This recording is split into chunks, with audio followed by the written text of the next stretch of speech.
दोस्तों नमस्कार, आदाब, सत श्री अकाल। मैं धनंजय शेंडे आप सभी जूम व्यूअर्स का और जितने भी नए गेस्ट आज हैं और जो पुराने साथी हैं उन सारे व्यूअर्स का एचएचआई की मैनेजमेंट की ओर से और एचएचआई के सारे सीनियर साथियों की ओर से मैं आपका तहे दिल से स्वागत करता हूं। आज की बात बताने से पहले मैं कल के बारे में और परसों के बारे में आपको बता दूं। कल हमारे बीच रहेंगे, कल सैटरडे है, हमेशा हम सैटरडे और संडे, वैसे तो ये पूरा वीक धमाकेदार गया है और अगला वीक भी हम पूरा धमाकेदार करने वाले हैं। इस बार भी हर सैटरडे, लास्ट सैटरडे हमने जिनको सुना डॉक्टर राम जी, डॉक्टर राम कुशवाहा जी, कल हमारे बहुत ही शानदार प्रोडक्ट के ऊपर हमें नॉलेज देने वाले हैं। तो कल का 8 बजे का समय आप ध्यान रख ले।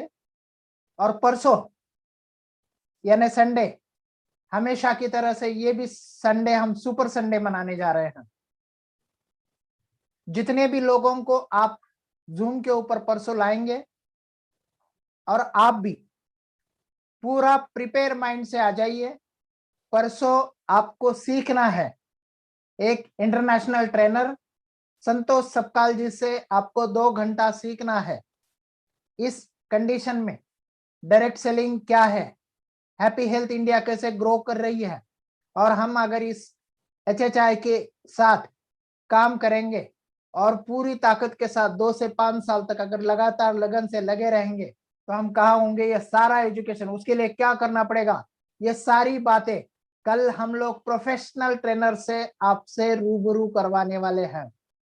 2 घंटे का माइंड सेट करें, डायरी और पेन साथ में रखें। 2 घंटे यानी हमेशा अगर उनका प्रोग्राम सुनना है या देखना है तो लगातार 2 से 3 हजार रुपए का कंट्रीब्यूशन रहता है। लेकिन हैप्पी हेल्थ इंडिया की ओर से, एचएचआई की ओर से और हमारे जो कंपनी के सीईओ सरदार संतोष जी की ओर से और हमारे नेशनल प्रमोटर पवनदीप अरोरा जी की ओर से ये सेशन हमें जूम के ऊपर फ्री मिल रहा है। और फ्रेंड्स, फ्री कुछ सीखने को मिल रहा है और वो भी इंटरनेशनल ट्रेनर से मिल रहा है। तो पूरा माइंड सेट करके 8 से 10 का समय आप रिजर्व रखें, डायरी रखें, पेन रखें। और फ्रेंड्स, जो मैं हमेशा रिक्वेस्ट करता हूं, काफी आप लोगों का मैं शुक्रगुजार हूं।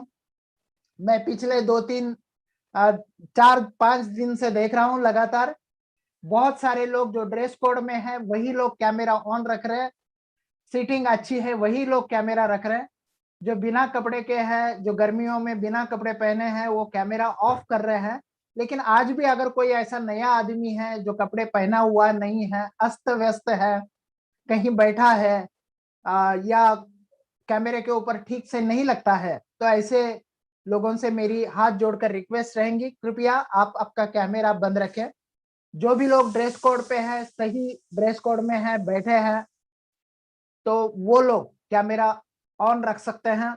और आज, कल और परसों, आज भी जिनको हमने लाया है, जो आज आपके बीच रूबरू हो रहे, आशु जी शर्मा जी, बहुत ही डायनामिक पर्सनालिटी, इन्होंने डायरेक्ट सेलिंग में बहुत अच्छा एजुकेशन दिया है और इसकी झलक आप पिछले 2-3 मीटिंग्स में देखे हो। बहुत सीखने जैसा रहता है और इनका जो नॉलेज है वो गजब का है। और आज भी जैसे हमने सोचा कि लगातार पिछले 5-6 दिन से इस जूम मीटिंग ने बहुत ही टॉप का लेवल छुआ है, तो हमने सोचा कि चलो इसको कहीं ब्रेक ना करते हुए, हमने कई लोगों के नंबर्स थे लेकिन आपको, आशु जी को आपके बीच लाया है। तो आज डायरी और पेन लेकर सीखें। मैं आप सबकी ओर से पूरी एक्साइटमेंट के साथ मैं उनका स्वागत करता हूं। आशु जी, आपका बहुत बहुत स्वागत है। आपको हमने, आपको बहुत जल्दी तकलीफ दी क्योंकि जो सिलसिला चल रहा है, इसका जो टेम्पो है बहुत टॉप पे चल रहा है और लोग काफी एक्साइटेड है आज आपसे सीखने के लिए। तो मैंने बोला कि चलो आपसे बात करें।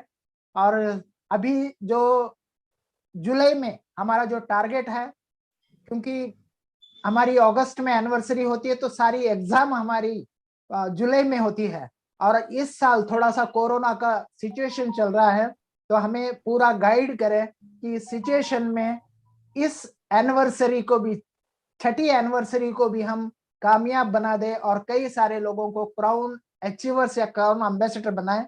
तो आपसे हम लोग, क्योंकि आपके साथ ज्ञान का बड़ा खजाना है, तो वो सारी बातें हम आपसे जानना चाहते हैं। तो बहुत बहुत स्वागत, आप शुरुआत कर सकते हैं आशु जी। सर नमस्कार। नमस्कार। Good morning friends, good morning. मेरी आवाज सर क्लियर आ रही है? बिल्कुल बिल्कुल सर, क्लियर आ रही है सर। यस, चलिए बढ़िया बढ़िया सर, बहुत ही बढ़िया सर। Good morning friends. पहले तो आप सब लोगों का मैं यहाँ पे स्वागत करना चाहूंगा जो आज की ये सेशन को अटेंड कर पा रहे हैं। और अभी कुछ भी बताने से पहले पहले मैं सबसे पहले धन्यवाद देना चाहूंगा ऑब्वियसली परमपिता परमेश्वर का, जिन्होंने हमें आज का दिन दिखाया और एक बहुत जबरदस्त जूम मीटिंग का हिस्सा बनने का मौका दिया मुझे। ठीक है, मैं धन्यवाद देना चाहूंगा अपने कंपनी के सीईओ सरदार संतोष सिंह जी का, हमारे कंपनी के जो गुरु महागुरु हैं पवन जी का मैं धन्यवाद देना चाहूंगा। एंड इनफैक्ट मैं धन्यवाद देना चाहूंगा मांगू जी का, उपल जी का, जितने भी हमारे मेंटर्स हैं, हमारे मेरी अपनी अपलाइन आशीष नरेश जी का मैं धन्यवाद देना चाहूंगा। जितने भी यहाँ पे टॉप लीडर्स बैठे हैं जिन्हें हम लोग सुनते हैं आए दिन और बहुत उससे गेन हम उठाते हैं, तो मैं एक एक बंदे का मैं धन्यवाद देना चाहूंगा। मैं धन्यवाद देना चाहूंगा धनंजय शिंदे जी का और अपना जितेंद्र प्रजापति जी। मतलब they are doing fantastic and phenomenal job, amazing job कर रहे हैं। हर दिन करना ये कितना डिफिकल्ट होता है ये मैं समझ सकता हूँ। ठीक है, तो बहुत बहुत ही अमेजिंग काम हो रहा है, तो मैं उन सब का मैं धन्यवाद देना चाहूंगा। और मैं धन्यवाद देना चाहूंगा एक एक बंदे का जो यहाँ पर बैठा हुआ है। मैं धन्यवाद देना चाहूंगा उन लोगों का भी जिन्होंने इस प्रोजेक्ट के लिए कभी मुझे मना किया था। जिन्होंने हाँ किया था उनका तो तहे दिल से धन्यवाद देता ही हूं ही उनके लिए ऋणी। लेकिन मैं उनका भी धन्यवाद देना चाहूंगा जिन्होंने मुझे कभी इसके लिए ना करा, क्योंकि उन्होंने ना करा तभी मैं वो चीज सीख पाया। मैंने खुद सीखा। पहले नहीं तो हम लोग सोचते हैं कि भाई वो आ जाएगा अपने आप काम करेगा और मैं राइज कर जाऊंगा। यहाँ पर क्या है कि उन्होंने मना करा तो मैंने खुद सीखा और काम करा। और जिसने मना करा जीवन का बस एक ही गोल बना लिया, और मैं चाहूंगा आप भी वो गोल बना सकते हैं कि एक ही गोल बना लिया कि अब जिंदगी भर उस बंदे को अफसोस होना चाहिए कि किस चीज को मैंने मना किया। एक ही गोल होना चाहिए कि जिंदगी भर उसे लगना चाहिए यार किस चीज को मना करा। वो खुद एक दिन आपके पास आए और आके आपसे कहें कि जी हाँ मेरे को आपके साथ में काम करना है। यही एक मेन मोटिवेशन के साथ में लग के हमने काम स्टार्ट करा। चलिए पहले तो let me introduce myself. Ashu Sharma नाम है मेरा और मेरठ का निवासी हूं। उत्तर प्रदेश में एक सुंदर सा शहर है मेरठ, मेरठ का मैं निवासी हूं, जहां से फर्स्ट वॉर ऑफ इंडिपेंडेंस 1857 में मंगल पांडे ने स्टार्ट की थी, आप लोग जानते ही होंगे। ठीक है, तो यहाँ पे आजादी का बिगुल बजा था, यहीं से हम लोग HHI का बिगुल लेके चल रहे हैं। हम लोग इसे बहुत जबरदस्त तरीके से लेके यहाँ पे चल रहे हैं और मैं चाहता हूँ पूरे देश में, और ये तो हिंदुस्तान बिगुल बजाएगा आगे चल के। जैसे हमें पता लगा है हैप्पी हेल्थ इंडिया की जगह हैप्पी हेल्थ इंटरनेशनल हो जाएगा, तो हिंदुस्तान से बिगुल बज के बाकी लोगों के लिए ये अपॉर्चुनिटी बाहर देशों में जाएगी। मैं एक अपना बता देता हूं कि मैं आई बेसिकली बिलोंग टू फौजी फैमिली। खानदान में हमारे यहाँ सब army, navy, air force, paramilitary forces, police, ITBP, CISF and what not, सब लोग क्या है वो आप अगर आएंगे तो आप देखेंगे ज्यादातर आदमी लोग they all belong to the forces. ठीक है, तो होता क्या है, if you belong to doctors family, खानदान में सारे डॉक्टर्स हैं, तो आप क्या बनना चाहोगे, आपका प्रेफरेंस क्या होता है? Your first preference is to become a doctor. तो same in my case, and after getting selected, उसमें सिलेक्शन के बाद उसे छोड़ के, और पिछले 18 साल से मैं एक US बेस्ड कंपनी के साथ में काम कर रहा था, नाम अभी नहीं लेना चाहूंगा, एक नेटवर्क मार्केटिंग कंपनी के इंटरनेशनल ब्रांड के साथ में मैं एसोसिएट था। और कभी सपने में नहीं सोचा था मैंने उसे छोड़ के कभी कुछ और देखूंगा। बहुत कुछ सीखा वहां पे, बहुत बहुत जबरदस्त चीज वहां पे मैं सीखी। और आज जो भी हूँ वहां की नॉलेज की वजह से चीजें हो पाई हैं। और वहां फिर 3 साल पहले कुछ ऐसे सर्कमस्टेंसेस बने, वो कहते हैं ना कि हमने छोड़ने का नहीं सोचा, लेकिन भगवान ने कुछ बेटर सोच रखा था। तो भगवान ने कुछ बेटर सोच रखा था, इसलिए आज लगभग मेरे को यहाँ पे काम करते हुए 3 सवा 3 साल हो गए हैं, इसमें लग के काम कर रहा हूँ। और अपने आप को बहुत ही खुशकिस्मत मानता हूं कि बहुत ही परफेक्ट समय में परफेक्ट कंपनी के साथ में हम लोग लग के काम कर रहे हैं। Amazing company. आज मैं अपने थोड़े से एक्सपीरियंस से आप लोगों को बस ये बताना चाहूंगा कि आपको डिसीजन लेने में थोड़ी सी आसानी हो जाए। मैं अपनी थोड़ी बात से, आप मेरी स्टोरी से, मेरी थोड़ी सी जानकारी से आप अपना जज कर पाएंगे, आप इसे एनालाइज कर पाएंगे कि क्या ये काम करने लायक है कि नहीं है। मेरा बस इतना सा यहाँ पे काम रहेगा। ठीक है, यहाँ देखिए बहुत सारी चीज है, अगर हमें राइज करनी है तो बहुत सारी चीजों पे काम करना होता है। एक सबसे इंपॉर्टेंट चीज क्या होती है, जो मेरे को लगता है सबसे इंपॉर्टेंट होता है ड्रीम्स। क्या आपके सपने हैं? Do you have a dream? सबसे इंपॉर्टेंट चीज है। अगर हम बस में बैठ जाएं और हमें कहीं जाना है तो सबसे पहले बंदा आके हमसे पूछता है, टिकट कलेक्टर, कि हमें जाना कहाँ है। अगर हमें ये पता नहीं है हमें जाना कहाँ है तो हम कहाँ पहुंचेंगे? हमें पता होना चाहिए हमारा डेस्टिनेशन क्या है, हमें लाइफ में चाहिए क्या। और जो भी चीज चाहिए उसे मेरा सजेशन मान के आप उसे नोट डाउन करके रखें, सिर्फ दिमाग में नहीं रखें। जो साइंस कहती है, जो जो सक्सेसफुल इंसान कहते हैं कि भाई अगर आप उसे सिर्फ नोट करके, मतलब ऑब्वियसली अगर आप नोट करके रखेंगे तो आप इस पृथ्वी के 3% लोगों में आ जाएंगे। और वो 3% लोग वो हैं जिन पे धरती का 87% पैसा रहता है। तो मेरा सजेशन है कि पहला जो सबसे मोस्ट इंपॉर्टेंट चीज है, मैं बड़े बड़े लीडर्स को मैंने सुना स्टेजेस पे और बहुत सारी जगह पे मैं गया, एक बार एक शानदार एक्सपीरियंस था। एक बहुत बड़े लीडर जो वर्ल्ड रिनाउंड लीडर है, वो ड्रीम्स पे बोल रहे थे। और जब वो स्टेज से उतर के आए तो एक कोई बिजनेसमैन लाला टाइप आदमी उनके पास में आया। उन्होंने बोला, सर ये तो बच्चों को बहलाने वाली बात हो गई, ड्रीम्स ये क्या होता है, सपने वपने, ठीक है, और आप जो है आप मुझे बताओ रियल क्या काम होता है जी। तो उस बहुत ही सक्सेसफुल आदमी ने बोला, कहते जी आपने अपनी ड्रीम बुक बनाई क्या? क्या आपने सपने लिखे हैं क्या? उन्होंने कहा नहीं, मैंने कहा सपने, ये तो बच्चों वाली बातें हैं। उन्होंने कहा आप एक काम करिए, आप पहले अपने सपने लिख लीजिए, फिर हम बात करते हैं आपसे। तो आप इसे समझिए इस चीज को कि कितनी इंपॉर्टेंस है। देखिए धरती पे हर चीज 2 बार बनती है। मैंने पहले भी शायद इस बात को किया होगा, मैं आज भी कोट करना चाहूंगा। हर चीज धरती पे 2 बार बनती है। एक बार बनता है सबसे पहले दिमाग में, और दूसरी बार बनता है वो विजुअलाइज होके सामने आपके। आप किसी भी चीज में, आज जिस घर में आप रहते हैं, सबसे पहले विजुअलाइज हुआ, आपने विजुअलाइज किया, आपने उसे बनाया और ड्रॉ किया, उसका ब्लूप्रिंट निकला, और तब जाके सामने चीजें बन पाती हैं। तो आपको कोई भी चीज करनी है, आप उसे बना के रखिए, आप उसे लिख के रखिए, अपने ड्रीम्स लिख के रखिए। दूसरा क्या चीज होती है, इस ड्रीम्स को लिखने के बाद में एक और आप चीज बनाएं। आप बनाएं एक गोल कार्ड, एक एक कार्ड आप बनाएं जिसे आप हमेशा अपने साथ में कैरी करें। उसे दिन में आप कई कई बार देखें कि आपको करना क्या है, आपके शॉर्ट टर्म गोल्स क्या है, आपके लॉन्ग टर्म गोल्स क्या है, मिडिल आपके गोल्स क्या हैं, आपने 1 महीने का क्या गोल है, हर दिन का आपका क्या गोल है। तो वो आपने उसमें लिख रखे हो, उसमें अपने पॉजिटिव सेंटेंसेस भी आप लिख सकते हैं। ठीक है, तो ये एक बहुत इंपॉर्टेंट चीज है। सबसे पहले आपको एक सपना, अगर आपका नहीं है कोई बात नहीं, आप आज से स्टार्ट कर सकते हैं। आज आप अपना कुछ सपना बुन सकते हैं, आप अपने परिवार को इन्वॉल्व कर सकते हैं, अपने परिवार के साथ बैठ सकते हैं, अपनी वाइफ से पूछ सकते हैं, अपने बच्चों के साथ इन्वॉल्व होकर पूछ सकते हैं कि हाँ आपके क्या सपने हैं। और आप देखिएगा बच्चों के बहुत सपने होते हैं, वो आपको पूरा लिखवाएंगे कि हाँ जी मुझे ये चाहिए। एनीवे, तो ये पहला जो सबसे मोस्ट इंपॉर्टेंट पॉइंट है वो है ड्रीम्स। दूसरी जो मेरे को लगता है सबसे इंपॉर्टेंट चीज है, वो कई बार हम लोग लैक ऑफ विजन। देखिए एक होती है दृष्टि, एक होती है दूरदृष्टि। दृष्टि हमेशा आपको लिमिटेड इनकम देगी। आपको अनलिमिटेड इनकम कमानी है तो आपको चाहिए दूर दृष्टि। आपने आंखों वाले तो बहुत सारे देखे हैं, ठीक है, यहां पे बात हो रही है दूरदृष्टि की, कि आप जो चीज पहले देख पाए लोगों से पहले। ठीक है, तो यहाँ पे वो वाली चीज है कि यहाँ पे एक विजन की अगर हम बात करें, देखिए ये एक बहुत ही इंपॉर्टेंट होता है। ठीक है, आपको पहले से, मुझे आज भी बहुत अच्छे से याद है जिस टाइम ये उत्तराखंड की कैपिटल बनने वाली थी देहरादून, मुझे पता था रातों रात कि कल कैपिटल अनाउंस होने वाली है, ऑब्वियसली देहरादून। तो जिन्हें ये पता था उस टाइम पे, उन्होंने उसका फायदा उठाया। वो विजनरी लोग थे, उन्होंने वहां पे इन्वेस्ट किया, वहां पे बिजनेस सेटअप करे, उन्होंने वहां प्रॉपर्टी में इन्वॉल्व हुए और उन्होंने बहुत गेन करे, क्योंकि वो टाइमली उसको समझ गए थे। ठीक है, एक बुक आपको मैं रिकमेंड करना चाहूंगा, next trillion dollar industry. Next trillion dollar industry, उस बुक का कहना है कि आज तक 3 इंडस्ट्री हुई हैं जो $1 ट्रिलियन क्रॉस कर पाई। सबसे पहले इंडस्ट्रियल एज चलता था, इंडस्ट्रियल एज इंडस्ट्रीज जो है वो $1 ट्रिलियन कर पाई। आगे चल के कंप्यूटर एज आया, टेलीकॉम आया, और अब जो नेक्स्ट $1 ट्रिलियन इंडस्ट्री, ये मैं नहीं कह रहा हूं, ये बुक का कहना है। और ये बुक जो है ये वर्ल्ड रेनाउंड बुक के बारे में बात कर रहा हूं, इसका नाम ही है नेक्स्ट $1 ट्रिलियन इंडस्ट्री। ठीक है, आप इसे करके आप इसे देखिएगा और पढ़ के देखिएगा। उनका क्या कहना है, नेक्स्ट $1 ट्रिलियन इंडस्ट्री कौन सी होने वाली है? नेक्स्ट $1 ट्रिलियन इंडस्ट्री होने वाली है वो है वेलनेस। वो है वेलनेस। मैं नेटवर्क मार्केटिंग की बात नहीं कर रहा हूं। और वेलनेस की सबसे अमेजिंग कंपनी में हम और आप बैठे हैं। वेलनेस तो दुनिया दे रही है, लेकिन वेलनेस में सबसे कंपिटिटिव रेट में अगर कोई काम कर रहा है तो हम और आप काम कर रहे हैं।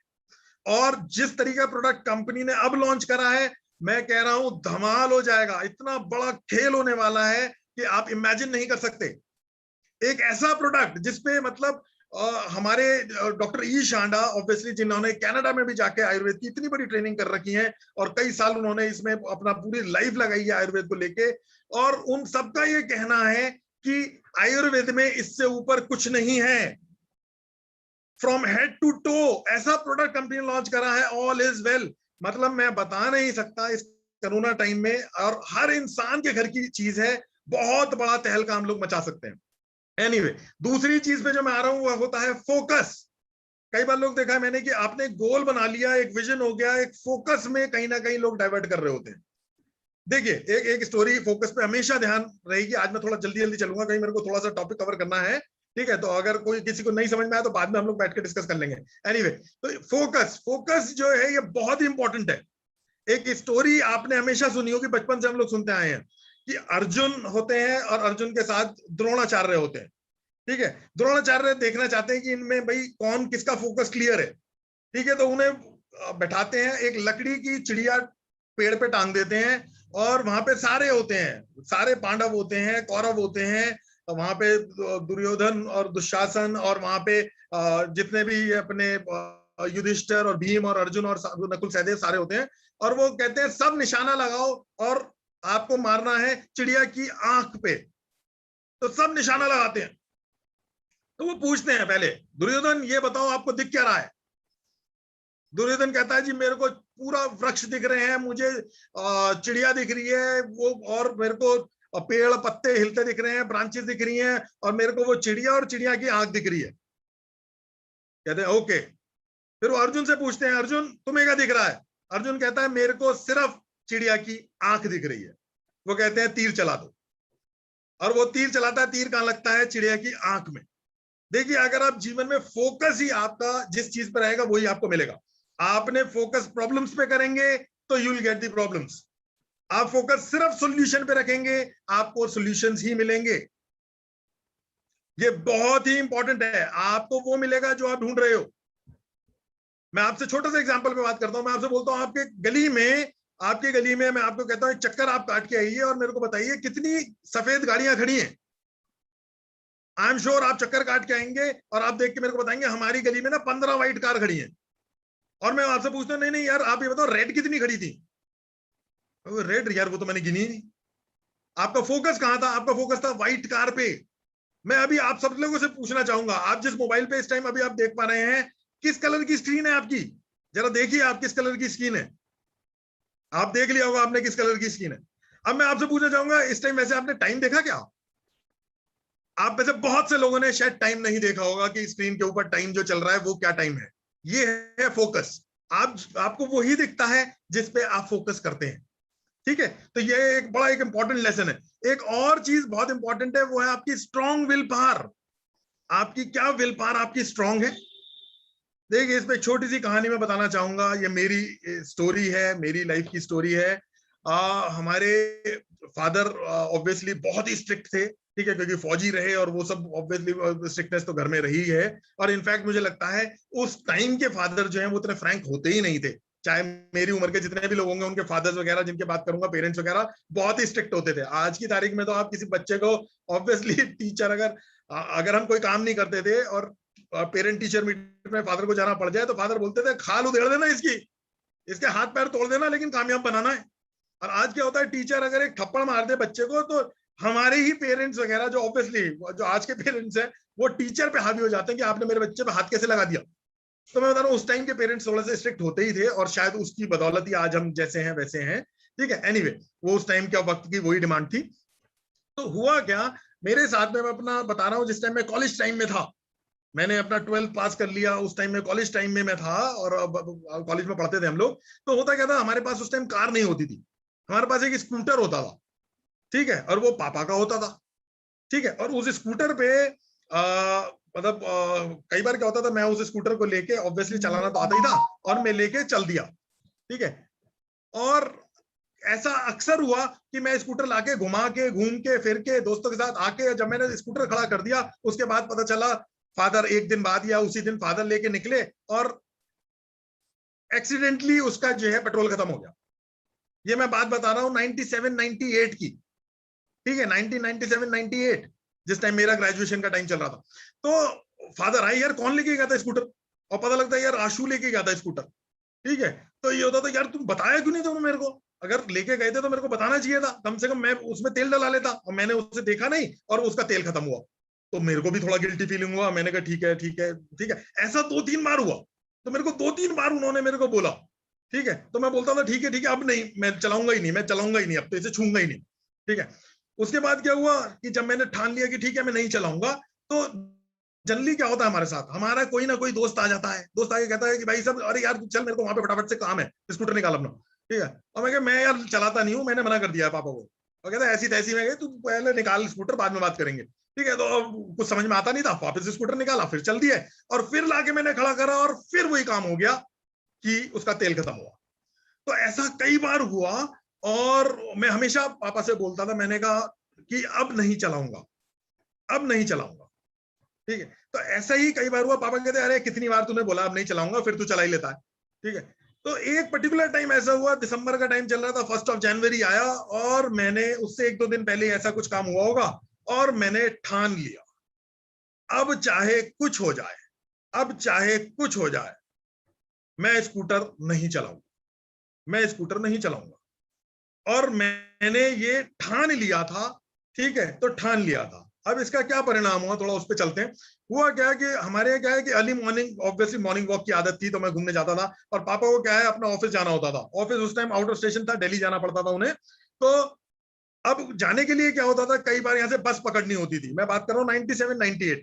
तो बस स्टैंड मेरे घर से 1 किलोमीटर लगभग दूर, ठीक है। तो वो सुबह सुबह लगभग 6 बजे 7 बजे पापा बोलते अरे यार आशु मेरे को वहां छोड़ दे बस अड्डे। अब हमारे यहाँ ना कहने का ऑब्वियसली स्ट्रिक्टनेस बहुत है, इज्जत बहुत है ना, ऐसा नहीं मैं कह सकता कि भाई फलाना भाई चला जाएगा, क्योंकि हम लोग कई भाई हैं। तो दूसरा मैं कहा ठीक है, मेरे से बोला कि मैं जल्दी उठता था, तो ठीक है मैं लेके चलता था।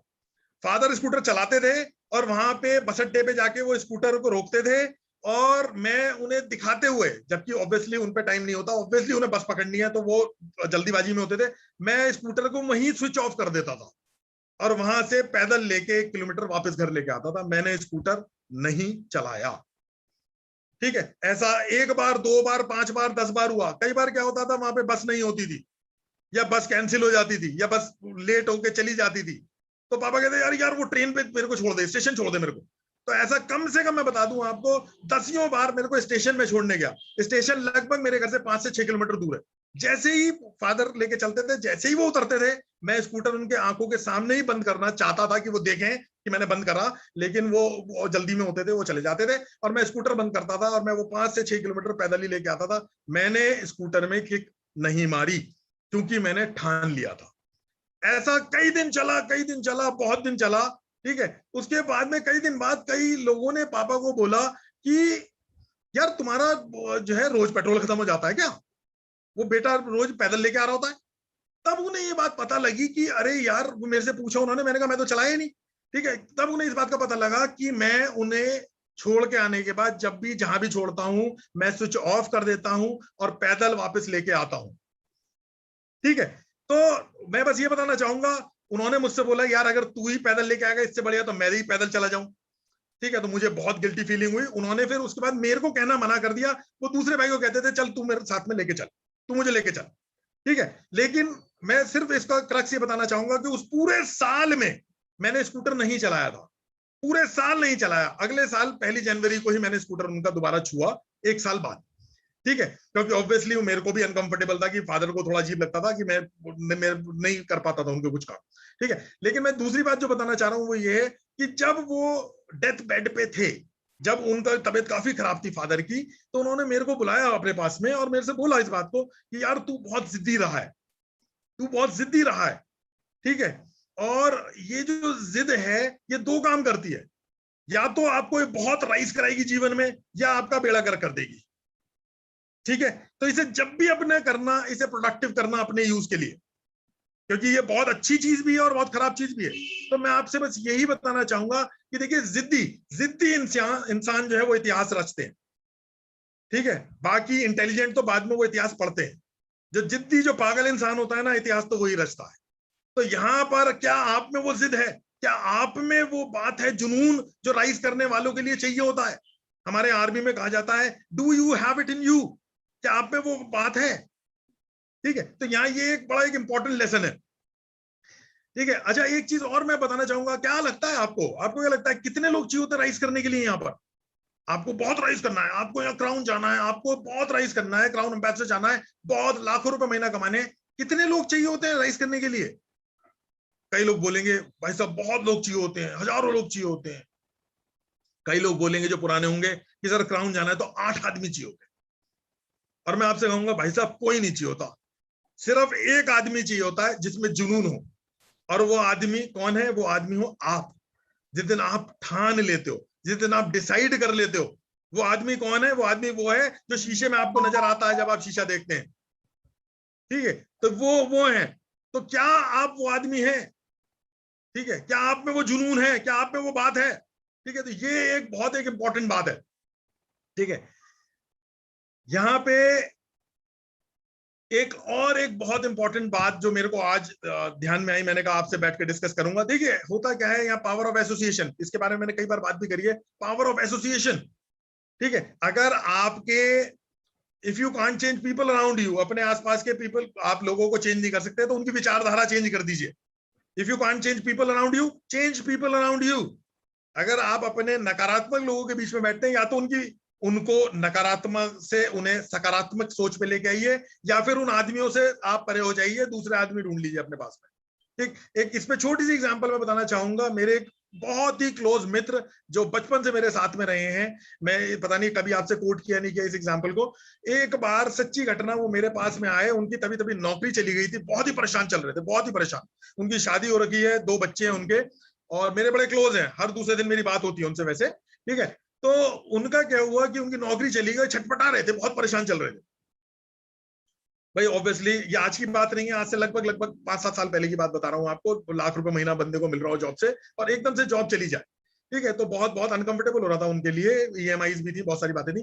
तो एक बार मेरे साथ बैठे, और मेरे साथ बैठने के बाद में मेरे से बोले कि यार मेरे को बड़ा ना अजीब सा लग रहा है, कहीं ऐसा ना हो यार मैं कुछ उल्टा सीधा कर लूं। तो मेरे को ये बड़ा फील हुआ कि यार ये बंदा यार, मतलब जो है ना, कहीं ये उल्टा सीधा ना कर ले, कहीं ये कोई ऐसा स्टेप ना उठा ले, कहीं ये कोई उस तरफ ना चला जाए गलत डायरेक्शन में, ऑब्वियसली कहीं सुसाइड वगैरह ना कर बैठे। तो मैंने उससे छोटी सी लाइन, पता नहीं मेरे दिमाग में कहां से आई, मैंने उनसे जरूर बोली। मैंने कहा जरा मुझे यार सोच के बता, जरा मुझे सोच के बता। मान लेते हैं चलो धरती में जितने भी लोग रहते हैं, जितने भी लोग रहते हैं, उनका जन्म आपको मिल जाता है। जरा आप सोचिएगा, उनका जन्म आपको मिल जाता है। एक जन्म आपको मिल गया धीरू भाई अंबानी का, अमेजिंग लाइफ, बहुत ही पैसा, लैविशली प्लेन है अपना घर का खुद का। एक बार आपको लाइफ मिली, मान लेते हैं शाहरुख खान बन गया। एक बार लाइफ मिली आपको मोदी जी, मोदी जी की जिंदगी जी रहे हैं आप। एक बार आपको लाइफ मिली हमारे सरदार संतोष सिंह जी की, एक बार लाइफ मिली पवन जी की। आप सबकी लाइफ एक एक बार जी रहे हैं।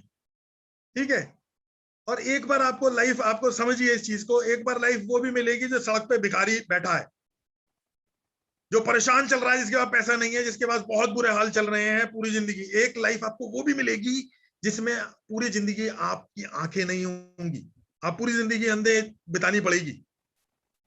ठीक है, तो आज खुश नहीं होना चाहिए कि आज आपके पास आंखें हैं? आप जरा सोच के बताइएगा। एक लाइफ वो भी होगी जिस टाइम आपके शायद पैर ना हो। तो आज आप बेटर नहीं है क्या?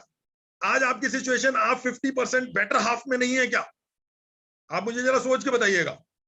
ठीक है, अब मैं जानता हूं जितने भी लोग ये सुन पा रहे हैं, सबके घर में खाना अनाज की प्रॉब्लम नहीं है, पूरी जिंदगी काम ना करे, खाने को मिलना है, कोई टेंशन नहीं है। ठीक है, तो मैं बस यही बताना चाह रहा हूं आपको कि क्या हम बेटर 50% में नहीं है क्या? 1000% बेटर 50% में है। ठीक है, हर तरीके की लाइफ आपको मिली, तो भाई एक लाइफ ऐसी भी मिलेगी जिस टाइम, भाई मैंने उसे बोला, जिस टाइम बच्चे के लिए तरस रहा होगा, तेरे बच्चे नहीं होने के, मंदिर मंदिर मजारों में जाएगा और परेशान होगा कि भाई मेरे को भगवान, मेरे को ऊपर वाला बच्चे दे दे मेरे को। ठीक है, और तेरे बच्चा नहीं हो रहा होगा। इस जमाने में, इस लाइफ में तेरे पास बच्चे हैं, इस बात के लिए खुश क्यों नहीं रहा जा सकता? आप जरा मुझे बताएं। तो मैं सिर्फ ये थॉट आपके साथ में मैं शेयर करना चाह रहा था कि ये बहुत ही इंपॉर्टेंट है। ठीक है, उसका नजरिया बदला, आज एक बहुत सक्सेसफुल लाइफ जी रहा है वैसे वो, इनफैक्ट। ठीक है, मैं देखिए होता क्या है, जब बचपन में होते हैं ना, बड़ी अलग अलग विचारधाराएं होती हैं, वो आपके साथ भी ऐसे होता होगा। भाई हमने एक मूवी देखी, फॉर एग्जाम्पल एक कोई सी पिक्चर देखी, सुपरमैन देखी मैंने, और मेरा ये हो गया यार भगवान क्या आपने इसको तो सारी दुनिया की खुशियां दे दी, उड़ना जानता है ये बंदा तो, ठीक है, ये पावर दे दो यार मुझे, उड़ना आ जाए बस, ठीक है। फिर पता चला कोई और देखी, स्पाइडरमैन देखी, अरे उसके बाद तो फिर वो आ गई मिस्टर इंडिया, ओहो भैया ऐसा गैजेट मिल जाए जिससे गायब ही हो जाऊं, पता नहीं क्या क्या क्या क्या ख्याली पुलाव बनते हैं कि पता नहीं कहां जाके मैं क्या ऑब्वियसली करूंगा, ठीक है। अब मैं आपसे पूछना चाहूंगा कि क्या ये अमेजिंग नहीं है, मतलब कोई सुपरनेचुरल पावर चाहिए होती है हर इंसान को, क्या आज आप में सुपरनेचुरल पावर नहीं है? आप मुझे बताओ, आप दूर पड़ी हुई चीज को देख पा रहे हो, क्या ये सुपरनेचुरल नहीं है? उस बंदे से पूछो जिसकी आंखें नहीं है, ये सुपरनेचुरल है। आपके पैर हैं, आप चल पा रहे हो, क्या ये सुपरनेचुरल नहीं है? उससे पूछिए जिसके पैर नहीं है, ये सुपरनेचुरल है, ये पावर है। इतनी सारी खुशियां भगवान ने आपको दी, आपने कब धन्यवाद किया भगवान का? ठीक है, मैं बस इतना सा बताना चाहूंगा, ये बहुत एक इंपॉर्टेंट है। अब भगवान को ये लगना चाहिए कि ये आदमी पैदा करने लायक था। हमें कंपनी से बहुत प्रॉब्लम रहती है कि कंपनी ये ला दे, कंपनी वो ला दे, अरे कंपनी ने गुलाब जामुन ले आए, रसगुल्ले ले आए, ठीक है, सोन पापड़ी आ रही है, मेरी बात हुई थी बहुत जल्दी आने वाली है, कंपनी 1 रुपए की टॉफी लेके आ रही है, कंपनी गोलगप्पे ले आई, मतलब और क्या चीज चाहिए जान लोगे, अमेजिंग। अब हमें प्रूव करना है, अपनी अपलाइन को दिखाना है कि क्या हम वो हैं कि स्पॉन्सर करने लायक हैं, हम नहीं है, क्या हम वो हैं कि स्पॉन्सर करने लायक भी हैं हम कि नहीं। उन्हें तो जो करना था कर दिया, ऊपर वाले ने, भगवान ने जो करना था बना दिया, क्या हम वो हैं पैदा करने लायक हैं कि नहीं? अब तो हमें ये प्रूव करना है, तो ये बहुत इंपॉर्टेंट बात है, ठीक है। देखिए एक और चीज है यहां पर ना, एक फाइटर स्पिरिट आपकी होनी चाहिए। आपको you have to fight for your dream. एक छोटी सी कहानी आपको बताना चाहूंगा कि एक बार क्या होता है, एक ना लेडी है, ठीक है, और वो एक लड़की थी, और वो बहुत बढ़िया डांस करती थी, बैले डांस, और वो एक प्रोफेशनल बैले डांसर बनना चाहती थी। तो वो एक क्या होता है, जो वहां के देश के बहुत जबरदस्त कोच होते हैं उनके पास जाती है और उनसे कहती है मेरे को ना बैले डांसर बनना है, मेरे को बैले डांसर बनना है, ठीक है। वो ऊपर से नीचे तक देखता है कोच, ठीक है, कहता है डांस करके दिखाओ, वो डांस करके दिखाते हैं, कहता है ना ना तुम्हारे बस की नहीं है, तुम नहीं कर सकती। उसे बड़ी हैरानी होती है, वो कहती है यार ये कैसे, और बेचारी बड़ी निराश परेशान होकर बेचारी चली जाती है, ठीक है। जाती है, आगे चल के उसकी शादी हो जाती है, शादी होने के बाद में पूरी जिंदगी वो ये ऑब्वियसली रहती है कि क्या मैं ये मेरे को डांसर बनना था लेकिन नहीं बन पाई। उसकी इत्तेफाक से उसकी एक बेटी पैदा होती है, और वो बचपन से बेटी को, क्योंकि उसे बैले डांसर बहुत, वो खुद बहुत अच्छी थी, तो बच्ची को बैले डांस सिखाती है बचपन से। और जब वो बच्ची बड़ी हो जाती है तो उसे लेके कहती है कि यार तेरे को प्रोफेशनल मैं उस पर लेके जाती हूँ, और तुझे तो पक्का बनाना ही है मैंने बैले डांसर। तो वो लेके जाती है उसी कोच के पास में दोबारा से, और उसे कहती है मैं इसको ना बैले डांसर बनाना है मैंने, और ये प्रोफेशनल बहुत जबरदस्त ये डांस करती है, और मैं चाहती हूँ आप इसको जरा आप अपना हाथ रख दो इसके सर पे बस। वो कहते हैं ठीक है डांस करके दिखाओ। वो डांस करती है, कहता ना ना ना ना इसके बस की नहीं है, ये नहीं कर पाएगी। अब तो इसका पारा हाई हो जाता है, अब तो ये बहुत ही गुस्से में आ जाती है, ठीक है, आके उससे कहती है कैसे नहीं कर सकती, आपने कैसे कह दिया ये नहीं कर सकती, ये एक दिन बहुत बड़ी बैले डांसर बन के दिखाएगी, और आपने ऐसे कैसे कह दिया, आपने मेरे से भी इतने साल पहले कहा था, ठीक है। वो कहता है नहीं अब ये बैले डांसर बन जाएगी, अब ये सपने पूरे कर लेगी। क्यों? क्योंकि आप सपने के लिए लड़ रही हो इसलिए कर लेगी, आपने उस टाइम अपने सपने के लिए लड़ी नहीं थी। तो आपको अगर राइज करना है, you have to fight for your dream. कोई आपका सपना लेके नहीं खड़ा है कि आप आ जाओ और लेके चले जाओ, आपको अगेंस्ट ऑल ऑड्स जाना पड़ता है, आपको बताना पड़ता है, समझाना पड़ता है, आपको छीनना पड़ती हैं चीजें, तब जाके आपके सपने पूरे होते हैं। You have to fight for your dreams, ठीक। यहाँ पे एक और देखिए, यहाँ पे एक और बड़ी काम की एक बड़ी अमेजिंग सी चीज मैं आपको बताता हूँ। मैं वैसे ही सोच रहा था, मैंने कहा आज आपसे क्या बात करी जाए, ठीक है। 100% फेथ होना चाहिए आप पे में। फेथ एक बहुत ही इंपॉर्टेंट चीज है। 100% फेथ होना चाहिए। किस पे फेथ होना चाहिए? आपको कंपनी पे फेथ होना चाहिए, आपको प्रोडक्ट पे फेथ होना चाहिए। अब जैसे मैं दिल से इस चीज को दिल से मानता हूं कि जो नया ऑल इज वेल आया है ये सारी दुनिया की प्रॉब्लम्स का सोल्यूशन है, मैं मानता हूं इस चीज को, ठीक है। देखिए ये एक बहुत ही इंपॉर्टेंट लेसन है, अभी इस पे डिस्कस करते हैं, ठीक है। इस पे भी एक छोटी सी मैं स्टोरी में बताना चाहूंगा, and it's a true story, ठीक है। बाइबल में इसके बारे में बोला हुआ है एक बार क्या होता है, जीसस क्राइस्ट जिस टाइम में थे, ठीक है, उस टाइम में एक लेडी थी, ठीक है, और उस टाइम में एक ना रूल चलता था। रूल क्या था उस टाइम में, जो कोड़ होता था इसका कोई सोल्यूशन नहीं था, कोई इलाज नहीं था कोड़ का। तो जिसे कोड़ हो जाता था उसे या तो कम्युनिटी से बाहर कहीं सुनसान में जाके रहना होता था, और अगर वो गलती से कम्युनिटी में छुप छुपा के रह रहा है और किसी को पता लग जाता था तो उसे पत्थर मार मार के जान से मार देते थे। तो एक लेडी जो है वो कम्युनिटी में रहती थी और उसे कोड़ हो गया था, और उसने पूरे हाथ में पट्टी बांध रखी थी कि किसी को पता ना लग जाए कि मेरे को कोड़ है, क्योंकि अगर पता लग गया तो मार देंगे, पता लग गया तो जनता मार देगी।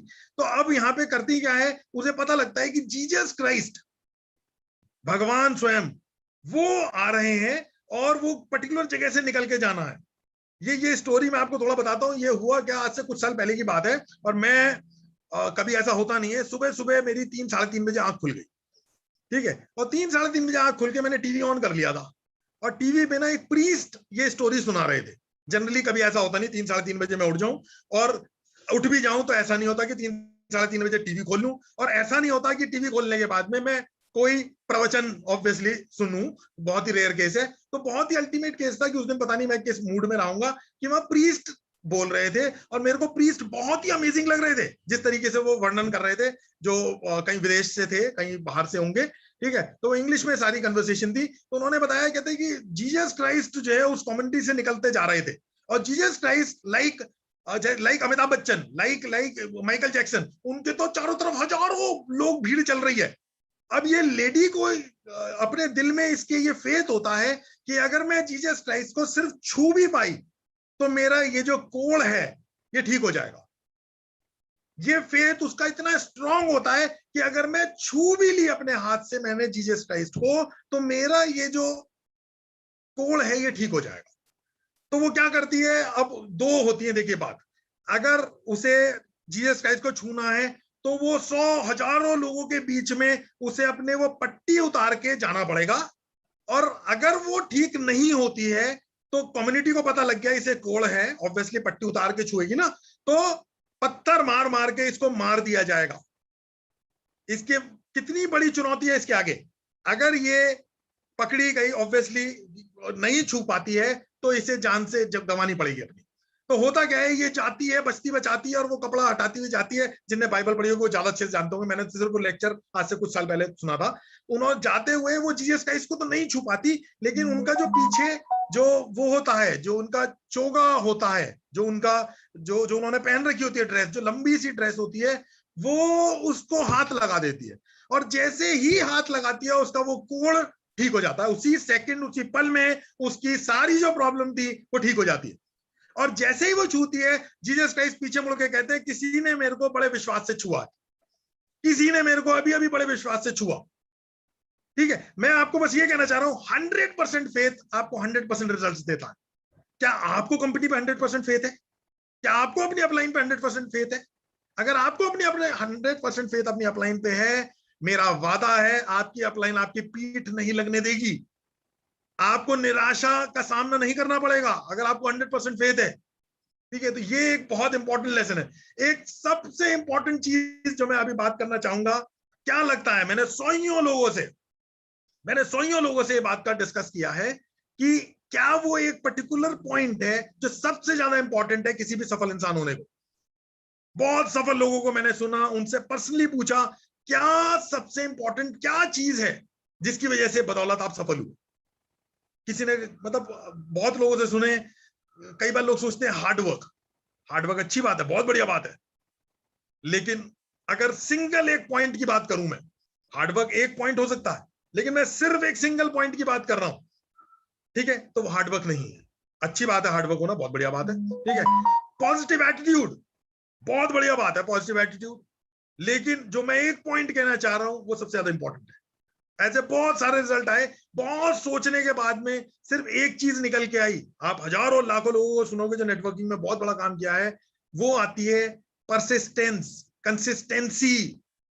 लगातार लगातार लगातार लगातार लगातार, आप कितने ही बुरे थे किसी भी चीज में, आप लगातार लगातार लगातार लगातार जब आप कर रहे थे तो आप राइज कर जाते हैं, आप बेटर हो जाते हैं वो काम को, जो चीज आप बार बार कर रहे होते हैं, आप प्लान दिखाना नहीं आता, आप लगातार लगातार लगातार लगातार लगातार आप दिखाते हैं, आप बेटर हो जाता है प्लान दिखाने में।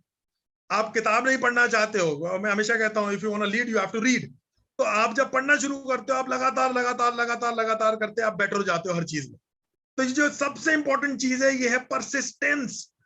क्या पावर होती है परसिस्टेंस की, क्या पावर होती है परसिस्टेंस की? देखिए परसिस्टेंस की पावर की बात करता हूं। 1934 की बात करते हैं, एक स्टोरी है 1934। डॉक्टर ग्लेन कनिंगम इनका नाम था। ये जब बच्चे थे, स्कूल में थे, तो उस पर्टिकुलर टाइम में स्कूल में आग लग गई थी। स्कूल में आग लग गई जिसमें काफी बच्चे बेचारे वो हो गए, और ये भी बहुत बुरी तरह जल गए थे।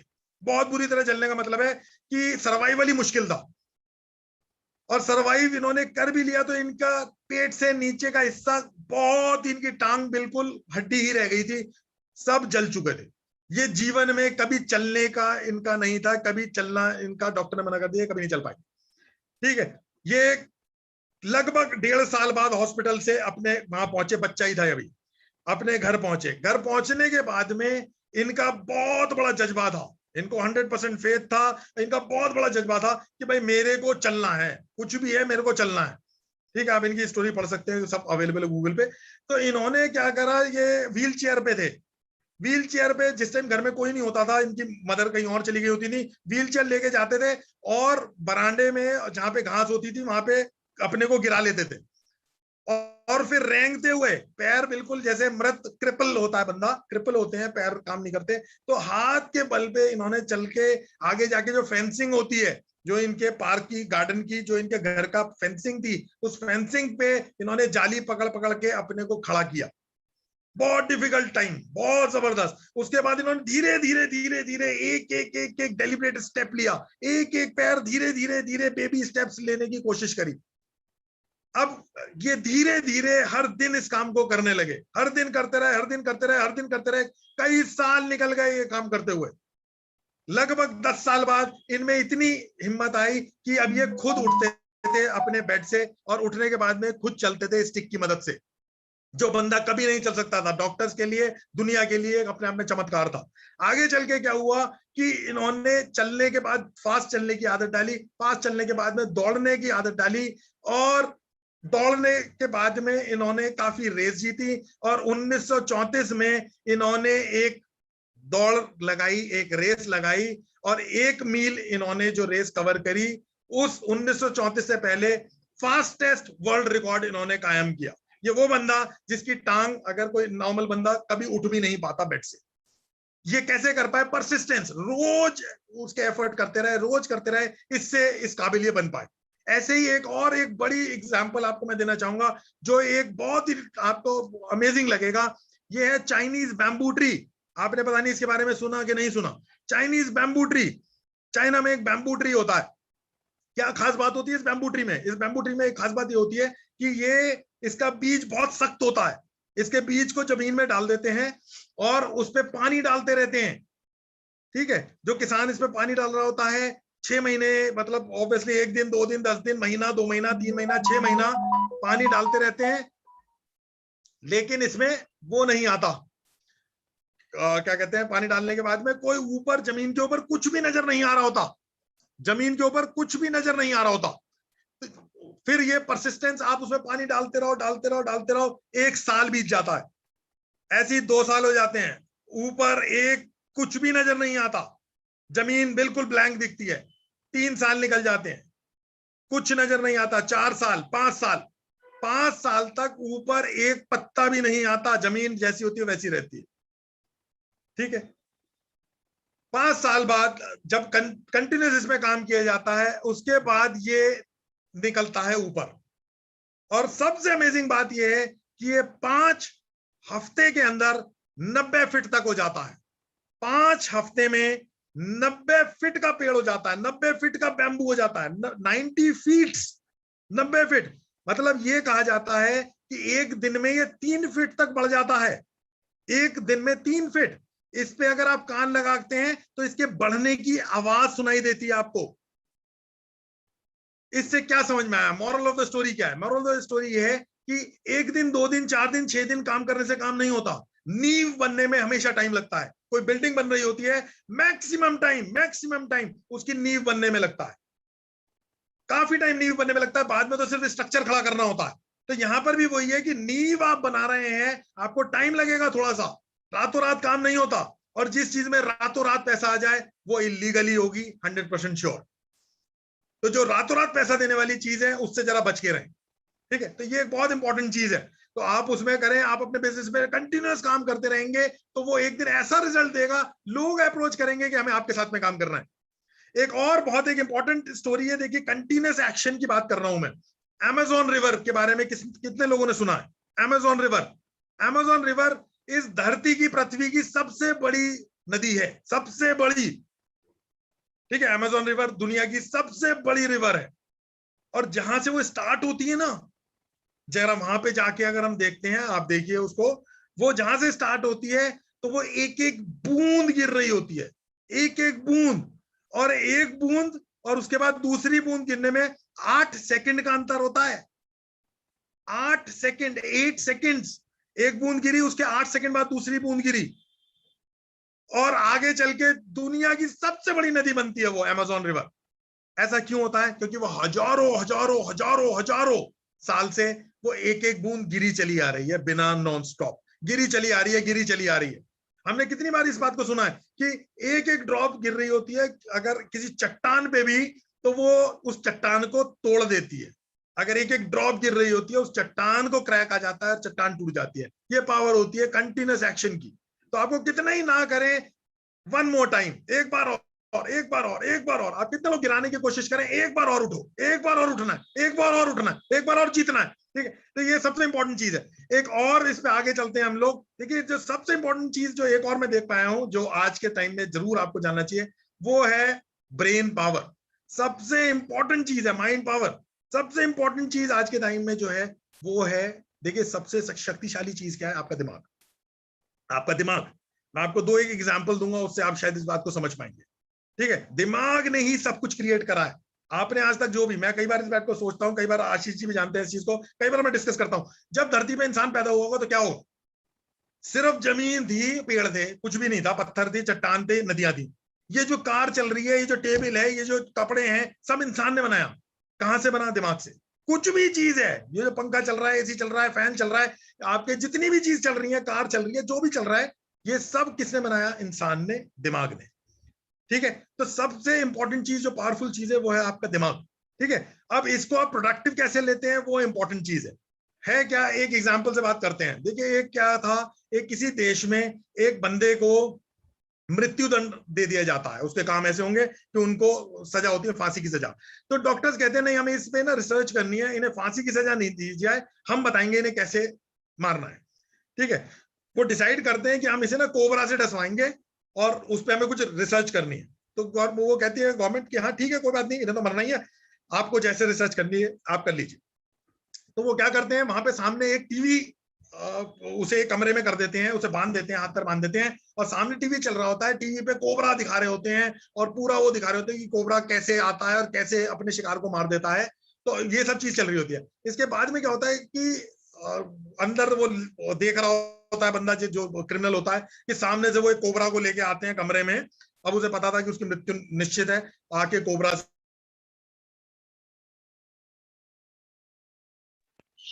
जब लेके आते हैं, तो उसके बाद में उसके सामने रख देते हैं कोबरा को, और उसके आंख पे बांध देते हैं पट्टी।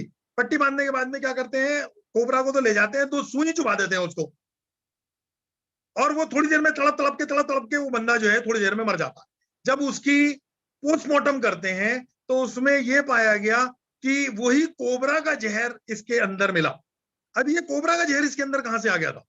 ये कोबरा का जहर इसके दिमाग ने प्रोड्यूस कर दिया था, क्योंकि वो सोच ही उसके बारे में रहा था, सोच ही उसके बारे में रहा था, नहीं तो उसको तो सुई चुबाई गई थी, ठीक है। लेकिन वो कोबरा के जहर से मर गया, क्योंकि उसने सोच ही ये रखा था कि कोबरा ने काटा है। एक और छोटी सी बात मैं बताता हूं आपको, इट्स अ ट्रू स्टोरी। एक बंदा जिसका नाम निक सिट्समैन था, न्यूयॉर्क का बंदा, 1988, ठीक है। ये निक जो है एक बहुत ही हेल्थी, बहुत ही स्मार्ट, बहुत ही 6.5 फीट की हाइट, बहुत जबरदस्त बंदा और बहुत फिजिकली फिट।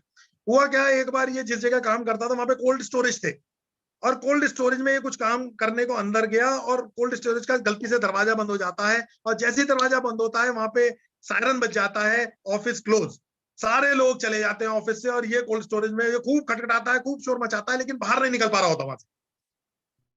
ठीक है, अब इसे समझ आ जाता है कि यार मैं रात भर मेरे को यहाँ रहना पड़ेगा, और ये कोल्ड स्टोरेज है, यहाँ पे इसका इतना टेम्परेचर ये कम कर देगी कि सरवाइव कर ही नहीं सकता कोई इंसान, और मृत्यु निश्चित है। ठीक है, अब ये बैठ जाता है, इसे ठंड भी लग रही होती है, ये फटाफट क्या करता है, अपना जो है एक डायरी निकालता है जो इसकी जेब में होती है, एक पेन निकालता है, अपने घर वालों को एक चिट्ठी लिखता है। इट्स अ ट्रू स्टोरी, आप इसे देख सकते हैं। ठीक है, कि भाई मैं आप लोगों से बहुत प्यार करता हूँ, गलती से मैं यहाँ पे मैं फंस गया हूँ और मैं अब यहाँ बच नहीं सकता। ठीक है, और यहाँ पे ठंड लग रही है, और ऐसे ऐसे करते हुए इसका पेन छूट जाता है हाथ से, बॉडी मेरी नम पड़ रही है, वगैरह वगैरह। और होता क्या है, सुबह ऑफिस खुलता है, जब वो खोलते हैं कोल्ड स्टोरेज खोलते हैं, तो अंदर ये निक की लाश मिलती है उन्हें, उसे लेके जाते हैं और जाके पोस्टमार्टम कराते हैं, तो पता चलता है ठंड से इस बंदे की मृत्यु हो गई। अब प्रॉब्लम एक होती है कि ठंड से इस बंदे की मृत्यु कैसे हो गई, जब वो कोल्ड स्टोरेज का एसी काम नहीं कर रहा था। उस कोल्ड स्टोरेज का एसी खराब था, ये निक को नहीं पता था, ये निक को नहीं पता था। तो उसको ये पता था कि यहाँ पे ठंड ऑब्वियसली, तो उसके दिमाग ने वो चीज क्रिएट कर दी, वही टेम्परेचर जो उस कोल्ड स्टोरेज के अंदर था, उसी टेम्परेचर में बाहर मार्केट में लोग खरीदारी कर रहे थे, उसी टेम्परेचर में बाहर लोग मार्केट में घूम रहे थे, बाहर चहल पहल थी, वो उसी टेम्परेचर में मृत्यु हो जाती है उसकी। क्यों? क्योंकि अपने दिमाग की वजह से, अपने अपने खुद के दिमाग की वजह से।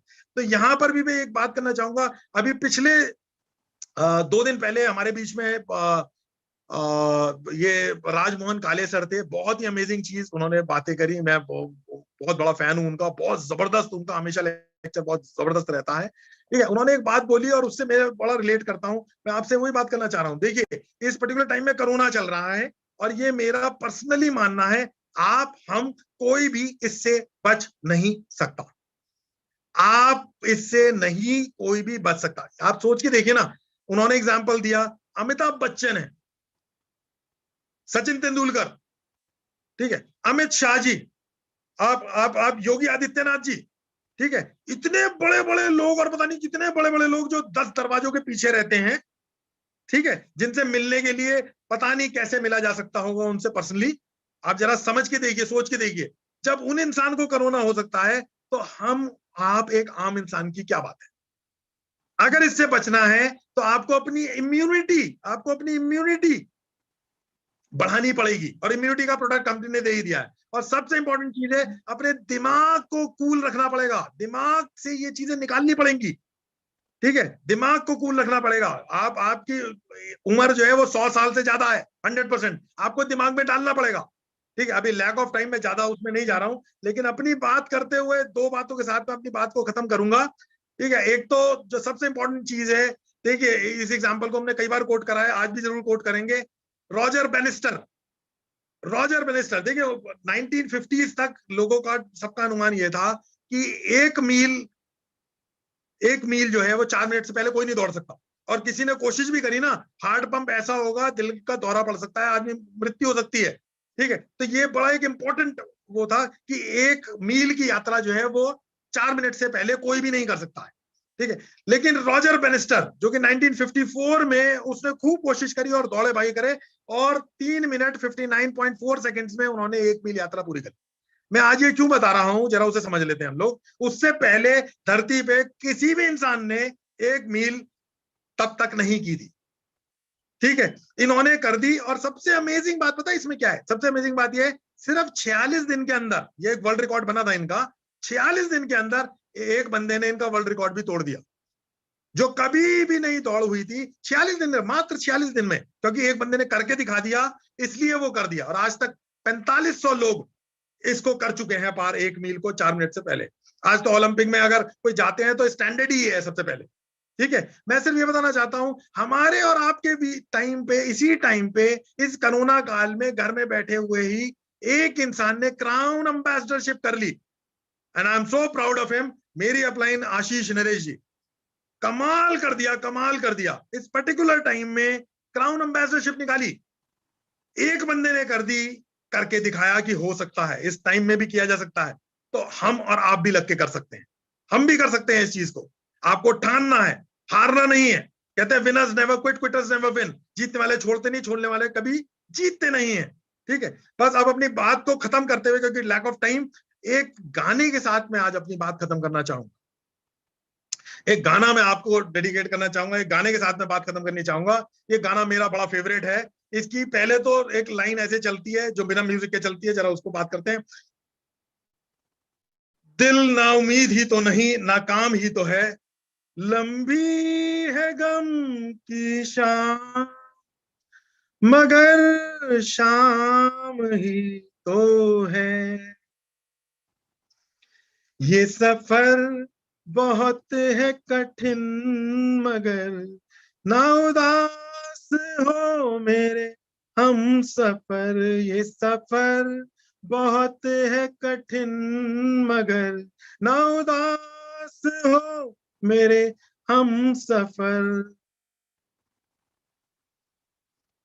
नहीं रहने वाली ये मुश्किलें की है अगले मोड़ पे मंजिलें।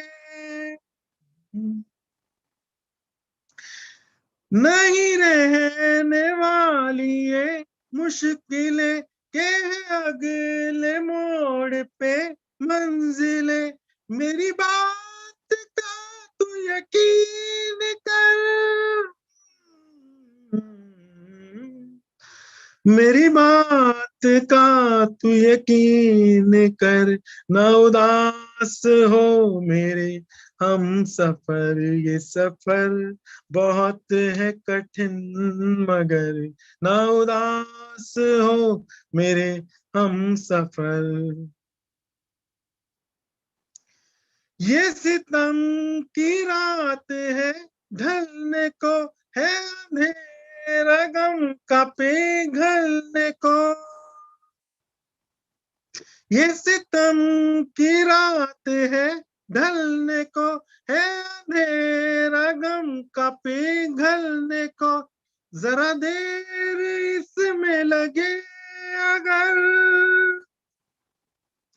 जरा देर इसमें लगे अगर, ना उदास हो मेरे हम सफर। ये सफर बहुत है कठिन, मगर ना उदास हो मेरे हम सफर। Thank you so much, thank you, love you all. और बहुत मजा आया, और ईद मुबारक हो सबको, बहुत सब। और मैं चाहूंगा over to Dhananjay ji. Thank you so much, thank you. क्या बात है आशु जी, आज तो आपने धमाल कर दिया, बहुत धमाल। Great great. आज आपने बहुत कुछ दिया आशु जी, यानी ड्रीम से लेकर कैसे फोकस करना है, 100% फेथ कैसे करना है, और खास करके आपने जो चाइनीज बम्बू की जो स्टोरी बताई, वो बहुत ही इस डायरेक्ट सेलिंग को मिलती जुलती है। यानी जैसे चाइनीज बम्बू 5 साल में 2 साल में खड़ा नहीं हो पाया, उसी तरह से हम खड़े नहीं हो पाते। जो भी पैसा आता है बस वो नींव है, काम तो बाद में होना है, और वही समय इंपॉर्टेंट होता है। इसीलिए डायरेक्ट सेलिंग में जैसे आपने भी कई बातें सीखी है, हमने भी सीखे कि 2 से 5 साल, हर बार कई सारे लोग एजुकेशन में बोलते हैं, आप अगर किसी कंपनी का चॉइस करते हैं तो 2 से 5 साल लगातार लगन से उस कंपनी को करना चाहिए, उस काम को करना चाहिए, और तभी जाके बस चाइनीज बम्बू जमीन के अंदर बड़ा होता है, बस हमें ऊपर बड़ा करना है। इतना ही फर्क है, और बस उसी से पैसा आना है। और जैसे आपने कहा कि कंपनी तो अभी लगातार प्रोडक्ट के ऊपर प्रोडक्ट लेकर आ रही है, और कंपनी 1000 भी प्रोडक्ट लाएगी, कंपनी 2000 भी प्रोडक्ट लाएगी, लेकिन हमारा नेटवर्क कितना है उसी के ऊपर सारा डिपेंड्स है। बिल्कुल। यस, और उसी को फायदा होगा जिसका नेटवर्क जितना बड़ा हो उतना, और वही सारे लोग आज रिकॉर्ड्स कर रहे हैं। और बहुत अच्छा आपने नॉलेज दिया, उसको लगातार लेके मैं आपका बहुत बहुत आभारी हूँ। हैप्पी हेल्थ इंडिया की तरफ से, मेरी तरफ से, और सारे व्यूवर्स की तरफ से धन्यवाद। हम ऐसे ही बीच बीच में आपको तकलीफ देते रहेंगे actually. Any time sir, any time. Yes yes yes. नमस्कार। तो फ्रेंड्स, ये थे आशु जी, बहुत ही डायनामिक पर्सनालिटी, और आपने आज सुना उनकी सारी बातों को। और कल का दिन थोड़ा सा रिजर्व करके रखना, कल का दिन आपके लिए बहुत इंपॉर्टेंट है। आपके बीच आएंगे डॉक्टर राम कुशवाहा जी, एक अलग टॉपिक को लेकर, अलग ट्रेनिंग को लेकर, कुछ प्रोडक्ट्स के ऊपर भी आपको रूबरू करा देंगे। और वो जो पीपीटी है पिछली प्रोडक्ट की, जो लोग कल पूरा ध्यान से पूरा ट्रेनिंग लेंगे उनको हम उनकी पीपीटी भी सेंड करेंगे उनके अपलाइन के द्वारा। और फ्रेंड्स, खास करके परसों का दिन यानी संडे का दिन आप खुद को एजुकेशन के लिए रिजर्व रखें। 2 घंटे का ट्रेनिंग है। आज से ही माइंड सेट कर ले कि 2 घंटे ट्रेनिंग लेना है। और आप अगर टीम को भी बिठा रहे हो उस जूम मीटिंग में, तो उनका भी माइंड सेट कर ले कि 2 घंटे बैठना है। हाँ, आपको 5 से 10 मिनट पहले आना पड़ेगा, क्योंकि राम जी का लास्ट सैटरडे भी जब ट्रेनिंग हुआ तो 3 मिनट के अंदर 1000 की कैपेसिटी पूरी हुई। और मेरे ख्याल से ये कल की तो तैयारी बहुत जोरदार से चल रही है। हो सकता है 1 से 1.5 मिनट में कल 1000 लोग कंप्लीट हो जाएंगे। तो आप तैयार रहिए, टीम को साथ तैयार रखिए। कल का और परसों का दिन आपके लिए बहुत खास है। और उसी तरह से हमने अगला हफ्ता भी आपके लिए बहुत शानदार बनाया है।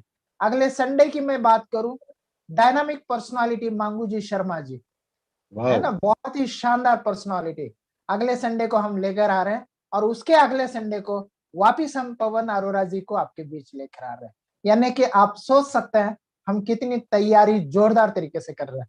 बस आपसे एक ही रिक्वेस्ट है, लगातार अपनी टीम के साथ रोजाना 8 बजे इस मीटिंग को अटेंड करें। थैंक यू, धन्यवाद, जय जय जय।